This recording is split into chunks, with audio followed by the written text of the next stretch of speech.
நான் உங்கள் அட்வொகேட். இப்போ என்னென்னு பார்த்தீங்கன்னா 2016 மூணாறு, சரிங்களா, நம்ம மூணாறு ஒரு கவர்மெண்ட் ஸ்கூலில் படித்த பசங்க 5 பசங்க அதை வந்து காப்பி அடித்து மாட்டிக்கிட்டாங்க.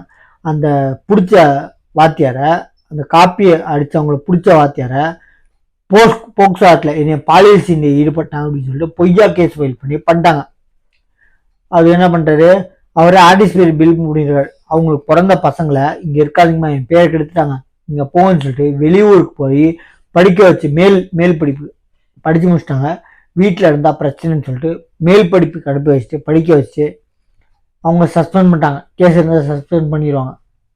இப்போது அவங்க காப்பி அடித்ததை பிடிச்சதுனால போக்சோ போட்டோம் அப்படின்னு ஒத்துக்கிட்டாங்க அந்த 5 பசங்க.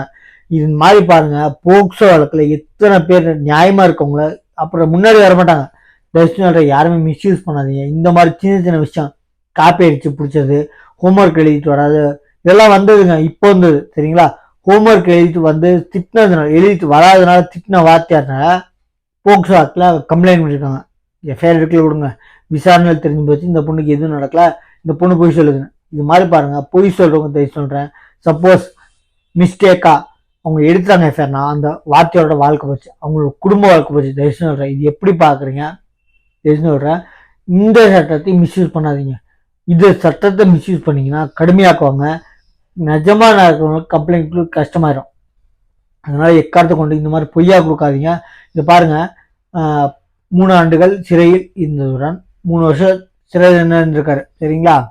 ஆன்டிசிபேட் பெயில் போடுறது கிடைக்கல, நீக்கமும் செய்யப்பட்டு சஸ்பென்ஷன், சரிங்களா. 10 ஆண்டுகள் 10 வருஷமா இந்த கேஸு அலைஞ்சு நான் நிரபராதின்னு ப்ரூவ் பண்ணியிருக்காரு. காப்பி அடிச்சதை பிடிச்சதுனால 5 மாணவிகள் சேர்ந்து பாலியல் புகார்ல அடித்ததாக விடுதலை. அது என்னது, பாலியல் புகார்ல சும்மா கொடுத்துட்டோம், காப்பி அடிச்சதை பிடிச்சிட்டாங்க அதனால கொடுத்துட்டோம் அப்படின்னு ஒத்துக்கிட்டு இருக்காங்க கோர்ட்ல. 10 வருஷமா போராடி அது போராட்டத்துக்கு அப்புறம் தான் கண்டுபிடிச்சிருக்காங்க. அது கோர்ட்ல வக்கீல் விசாரிக்கும் போது குறுக்கு விசாரணையில இந்த பொண்ணுங்க ஒத்துக்கிச்சுங்க. விசாரணை பண்ணி ஒத்துக்கினால அவர்கிட்ட காசு இருந்துச்சு, போராட வலிமை இருந்துச்சு, ஓகே. எத்தனையோ பேர் சூசைட் பண்ணிக்கிட்டாங்கன்னா என்ன ஆகுது?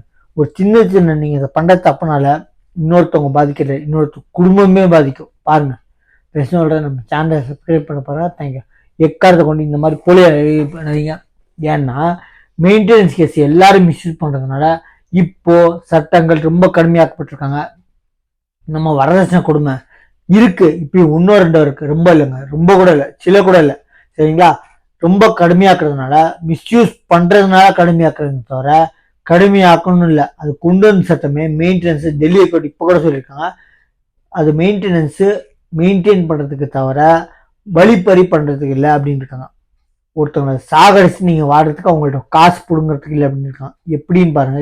இந்த பாருங்க போக்சோ ஆக்ட்ல நம்ம சேனல் சொல்ற சப்ஸ்கிரைப் பண்ணிட்டு பாருங்க. தேங்க்யூ.